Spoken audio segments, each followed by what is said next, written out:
Bismillahirrahmanirrahim. Assalamualaikum warahmatullahi wabarakatuh. Selamat pagi anak-anak. Ya, alhamdulillah sehat semuanya ya. Oke, alhamdulillah syukurillah ala nikmatillah. La haula wala quwata illa billah. Asyhadu an la ilaha illallah wa asyhadu anna Muhammadar Rasulullah. Allahumma shalli ala sayyidina Muhammadin wa ala alihi washabbihi wa barik wasallim ajmain amma ba'du. Oke. Puji syukur senantiasa kita panjatkan kepada Allah Subhanahu wa taala karena masih memberikan kita kesempatan untuk belajar pada pagi hari ini. Udah semangat semuanya ya? Udah sarapan semuanya ya? Oh, belum? Tika belum? Sama, Bapak juga belum sarapan. Ya. Untuk mengawali pertemuan pada pagi hari ini, kita buka dengan sama-sama melafalkan bacaan basmalah. Bismillahirrahmanirrahim. Semoga dengan kita mengawali dengan bacaan basmalah, apa yang kita pelajari senantiasa memberi manfaat dan berkah dari Allah Subhanahu wa taala. Oke. Setelah ini saya mau absen dulu ya. Absen 1 sampai 36 ya. Ini Fajar kemana ini? Fajar nggak masuk. Terlambat. Terlambat apa bolos lagi? Oke. Ditunggu dulu kalau gitu, kalau terlambat ya. Oke. Pada pembelajaran pagi hari ini kita akan membahas bab yang ketiga di semester 2 ya. Materi yang sangat menarik. Tapi bagi sebagian orang mungkin ini adalah yang agak sedikit berbau horor ya. Ya. Karena pasti di dalam lingkungan kita, apalagi kita hidup bertetangga, ada peristiwa seperti ini. Apa itu materinya? Kita sama-sama menyimak pada LCD yang ada di depan. Ya, tampilan LCD yang ada di depan. Oke, Bismillahirrahmanirrahim.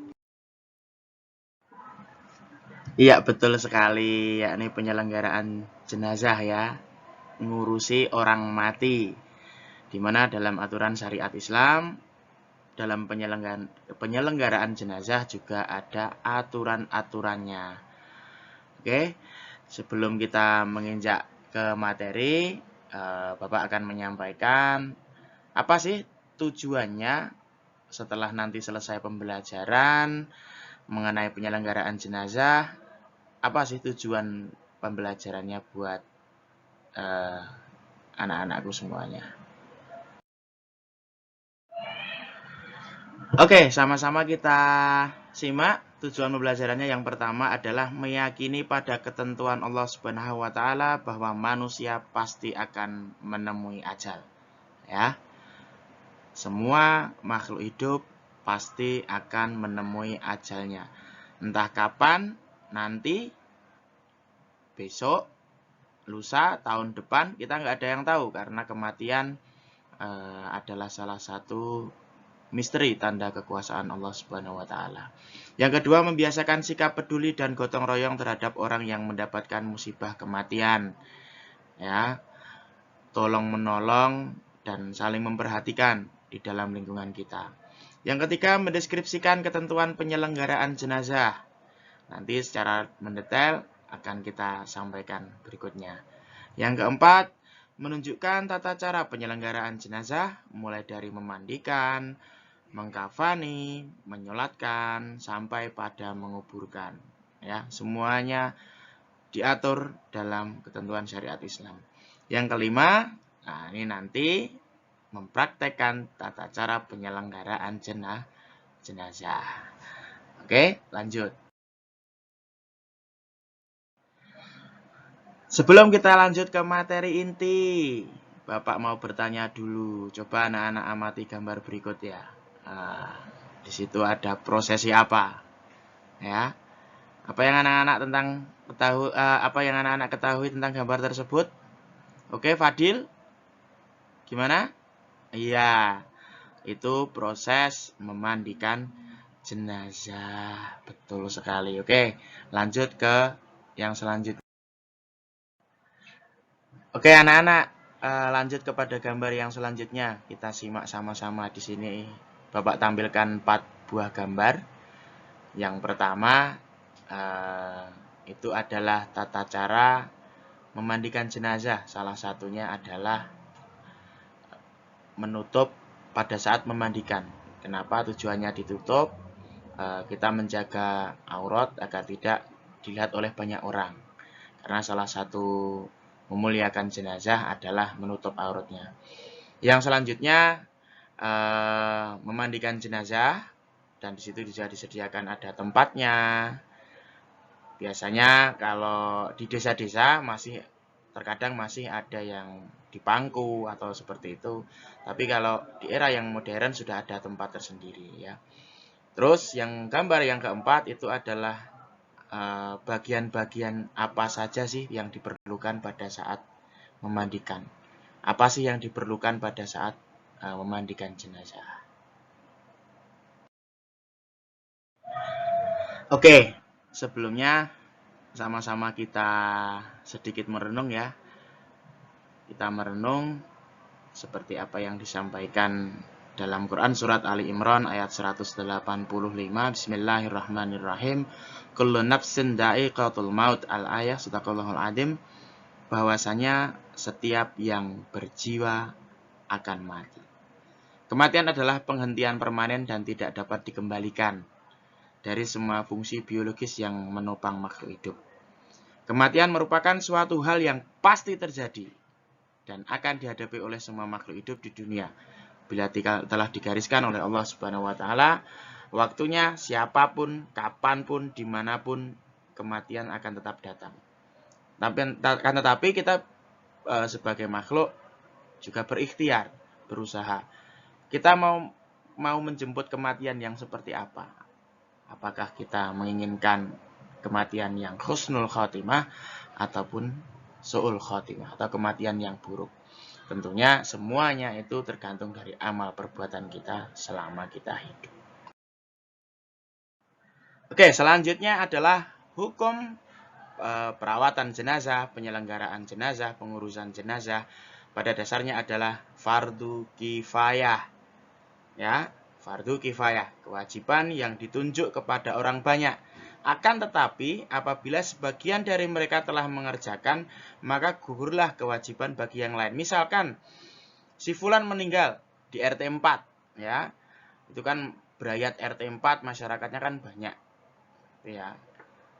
Jadi apabila sudah ada yang mengerjakan, misalnya ada sebagian warga yang mengerjakan, nah warga yang lain ini gugurlah kewajibannya mengerjakan. Akan tetapi kan enggak semata-mata kita enggak ikut andil gitu loh. Tapi kan kita masih bisa melaksanakan kegiatan yang lain.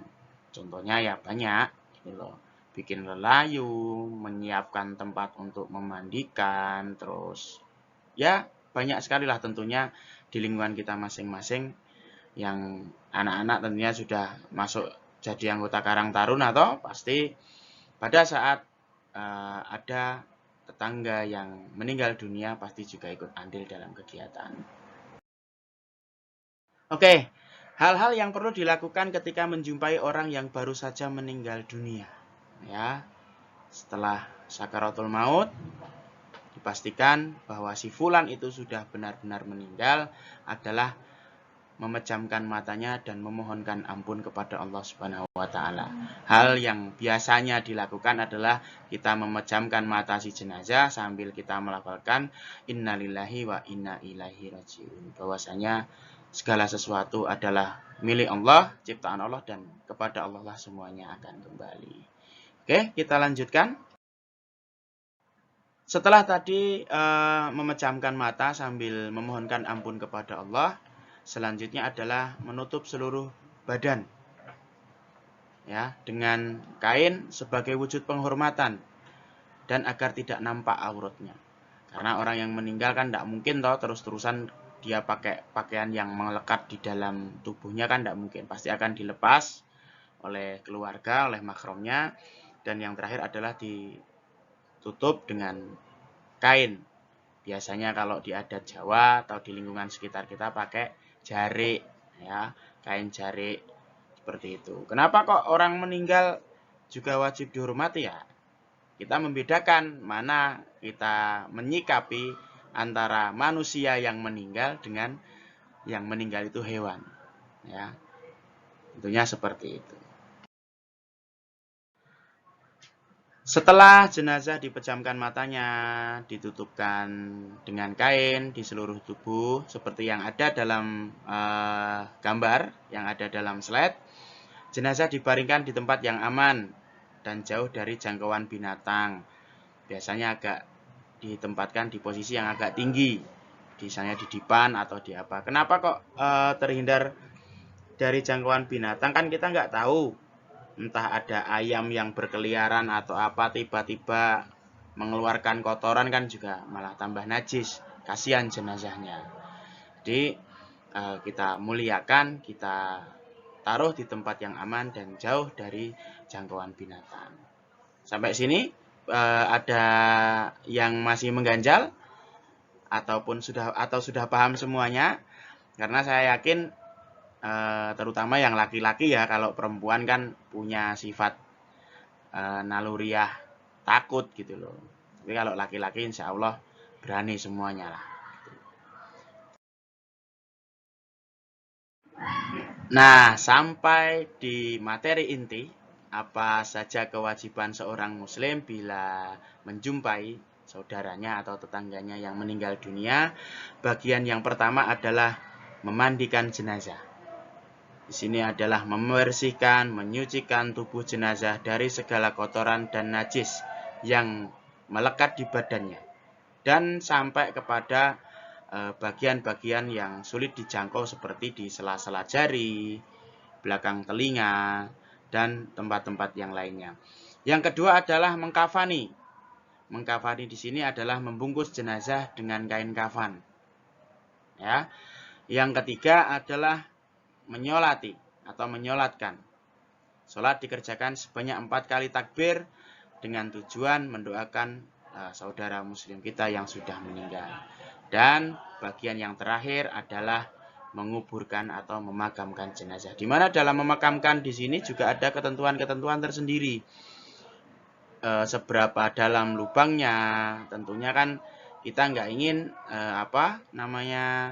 jenazah yang kita makamkan tercium baunya oleh binatang dan akhirnya digali. Gitu loh. Tujuannya seperti itu.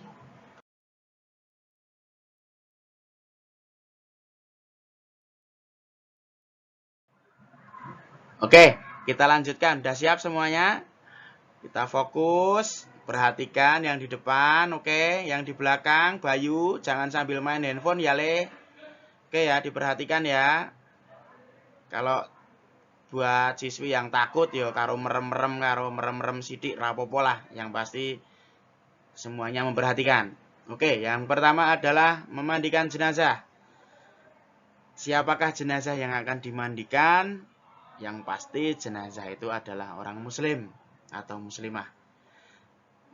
Yang selanjutnya, anggota badannya masih utuh atau ada sebagian dan belum rusak. Misalnya ada si fulan atau si fulani yang meninggal pada saat kecelakaan. Hanya yang utuh, yang tersisa hanya lengannya saja.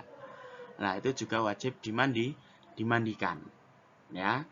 Terus ada tambahan lagi, bukan jenazah yang mati syahid. Ya, karena yang mati syahid itu tidak perlu dimandikan, tetapi langsung dimakamkan dengan baju yang melekat yang terakhir yang dipakainya.